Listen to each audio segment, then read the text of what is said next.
Yan, good morning po sa lahat. Yan po ang ano namin dito, lugar.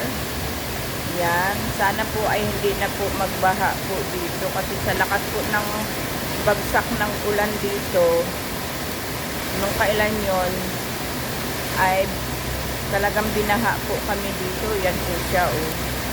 Yan, napakalakas po ng bagsak po ng ulan. Yan, shout out po sa lahat and good morning.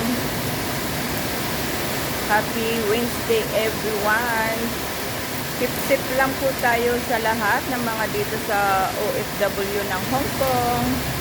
Ingat-ingat lang po tayo dahil napakalakas po ng ulan. Yan po siya, oh. Yan. Kaya po yung bagsak po ng tubig, ganyan siya.